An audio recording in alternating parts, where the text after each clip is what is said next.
So, we're doing a review on the Thursday.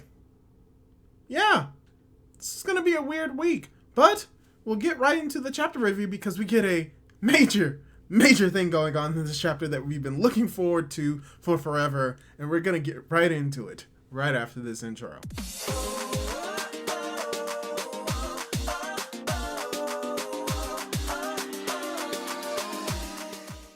Hey guys, how's it going? It is your boy, Manga Mandrew, and I'm here to review the most recent chapter of My Hero Academia, manga chapter 326, titled, Who Are You?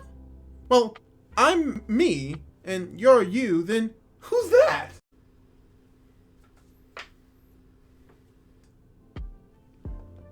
Weird transition aside, yes, when it comes to this chapter of My Hero Academia, we are going to be focusing on particularly two individuals. One of them is All Might, and the other one is a surprise, and if you don't know what the surprise is, I probably put him in the thumbnail. So yes, when it comes to this chapter, we do get a very interesting conversation about All Might and his role and how the society has turned out, the role that he played prior, and most likely we get a hint at the role that he's going to be playing on later on in this arc, in this saga, so I can't wait to discuss that a little bit more. And before we actually do that, I'd like to ask you, if you haven't done so, to subscribe to my YouTube channel if you like this type of content. I do spoilers, I do reviews of My Hero Academia, as well as I do discussions about what's possibly going on in the next few chapters and in the future with the story. So if that's something that you're interested in, subscribe to my YouTube channel. And with that out the way, let's get right into the review. So, we start the review off sorta kinda with a flashback.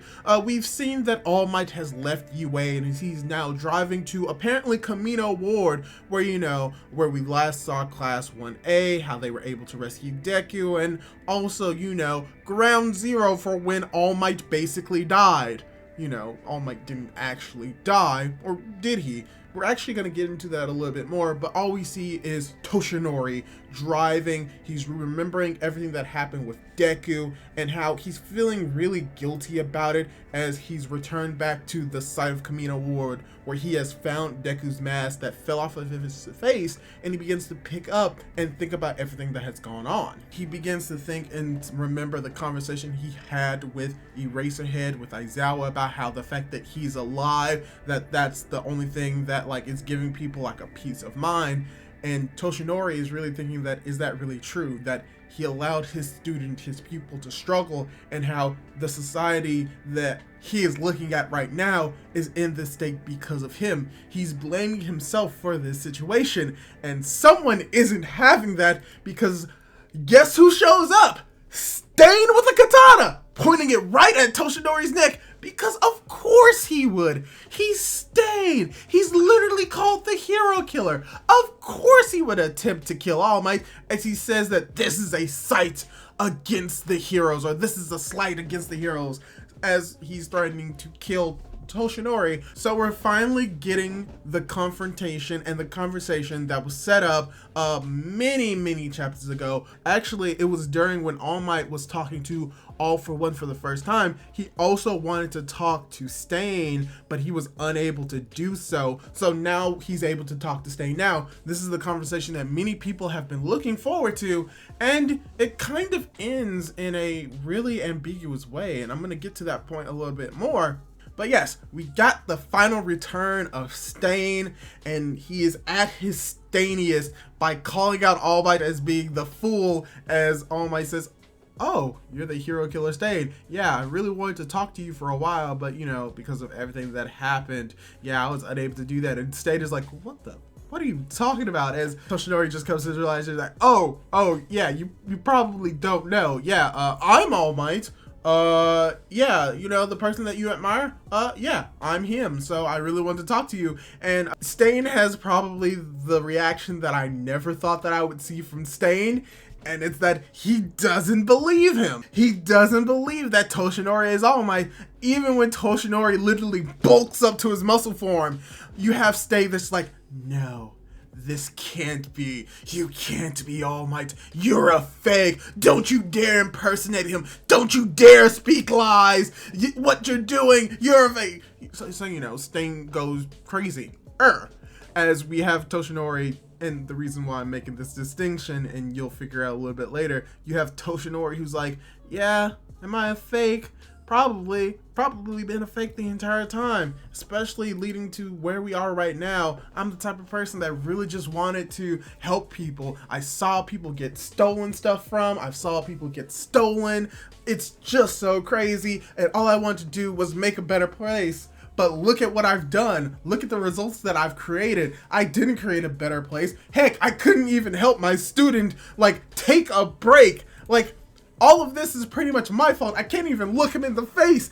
What am I supposed to do? I'm not even a hero. I was never a true hero. And as we have Toshinori pretty much say this, like just saying like how much he has messed up, how much that he has messed up this society, Stain attacks him and kills Toshinori. It's weird. We've been waiting so long for All Might Toshinori to die, and he gets killed by Stain of all people. This doesn't look good, but no. In actuality, what Stain does, it's pull Toshinori behind one of the ice blocks that was created by Shoto, as we see this one woman coming around as All Might comes to the conclusion like, yo, this is very weird. Like, I didn't know he was going to kill me. I'm pretty sure he was never going to kill me, which is very interesting that he was able to realize that, because throughout this entire conversation, when he has a literal katana pointed at his neck, he's like not scared at all, and it's because he didn't sense the bloodlust. So that's very interesting to see. But no, Stain pulls both of them behind an ice wall and has Toshinori look at this woman coming to the sign and is taking off the sign as she says, oh, they've done it again. As Toshinori just looks at this, is like he doesn't know what he's looking at, and Stain just explains to him is that woman has been coming here this entire time, cleaning up the mess that these anti-hero civilians have vandalized the statue. She's the one that's coming to clean it because she was the last person that All Might saved.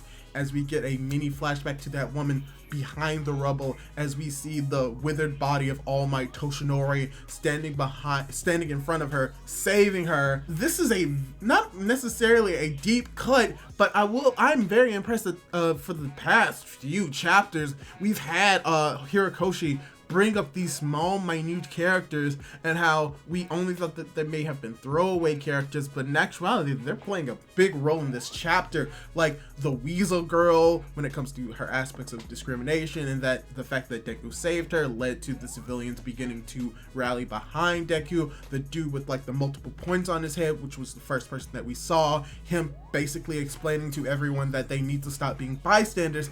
And this one lady was the last person that All Might technically saved, and how now she's giving back by cleaning up this statue and having it like remain prestigious as a remembrance, and sort of kind of as a literal symbol of the peace that the world had and is trying to get back to. So it's very interesting to see how all of these smaller, like minute characters are sort of kind of playing bigger roles, not just in the story, but with the development and the understanding of the characters like Deku and All Might. And as Toshinori sees this, you just have Stain once again going on a rant saying that All Might, his power, his prestige, his heroism, it didn't come from the fact that he had a quirk. It was all because of his smile and his wanting to protect people. That is what the man All Might was known for. And then how this belief of heroism was what made All Might, and the result of that is that lady doing all of this just because. And when it comes to All Might, his flames didn't disappear. They're just cinders left by everyone that can't be blown away by wind or snow. That flame is building more and more because of what he instilled in the next generation,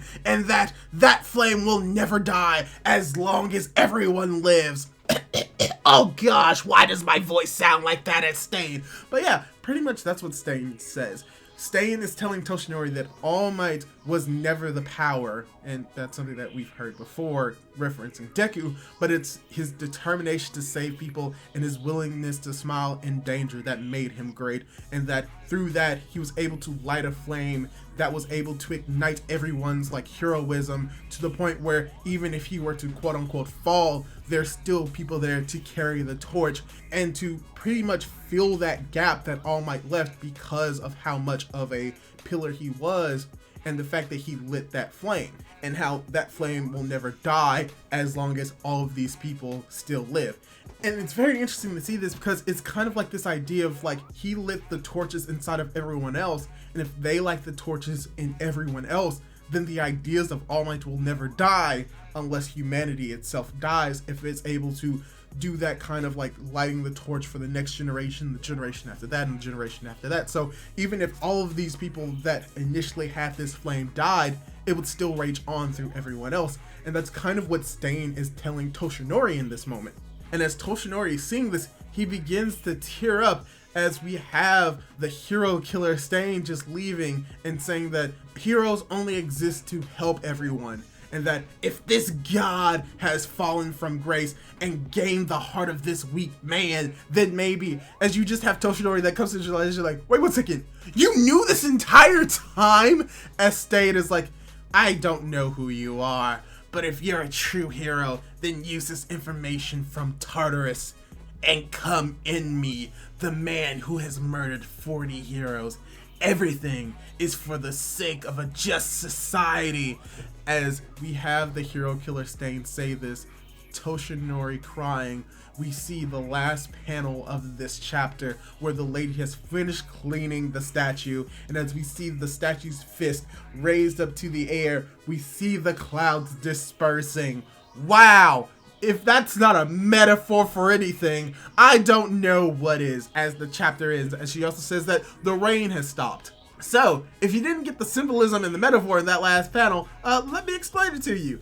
He's basically saying, from Hirokoshi's perspective, that All Might isn't just the person that is clearing the skies and is giving everyone hope, shining the rays of hope at everyone, stopping the gloomy rays from pouring down. It's what he represents, and as long as that representation is passed on to the next generations, then there's always going to be a bright future, and that the future will not be shrouded in clouds and rain and won't be melancholy, as long as what makes All Might, his ideals of being a superhero, is able to live on. Yeah, it's pretty straightforward, and that's pretty much what Stain was trying to teach Toshinori in this moment, that what made All Might wasn't his abilities, it wasn't his strength, it wasn't his power, but it's his resolve and his wanting to save people and his ability to instill those last two ideals into the next generation. That is what made All Might a true hero. That is what made All Might a great hero.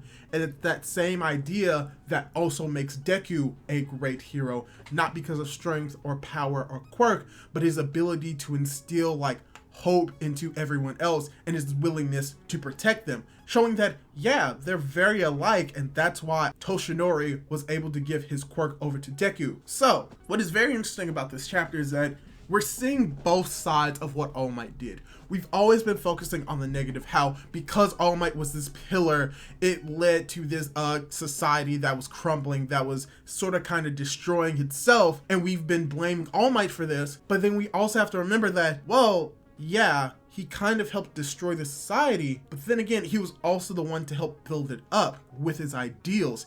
And that's the thing. He forgot to focus on his ideals of being a hero, and he did become this like monumentous pillar that kind of outshined everyone else. But now he's been brought down to earth and is now able to sort of kind of build himself up and build up a hero society where not just him being the one to hold these ideals, but all heroes being able to hold these ideals so that all of the heroes can become the pillars. The only flaw that All Might had wasn't in his ideals, but that he was the only one that represented his ideals. But now his ideals have spread to the entirety of Class 1A, to Deku, to the civilians, to the other heroes. So the key thing that we have to remember is that even though All Might, the Toshinori, the person may have sort of kind of led to the downfall of society, his ideals were the only thing that are still keeping the entirety of society even somewhat focusing. And if those ideals were to disappear, society as we know it would completely vanish and it will only be taken up by the villain. So yeah, pretty much what we can get from this chapter is that Stain was trying to remind Toshinori about what it meant to truly be All Might by showing him what he has actually accomplished, and that everything in this world isn't really his fault, and that it was just more or less a stepping stone to a just society. So it's very interesting to see that even though Stain objectively is crazy.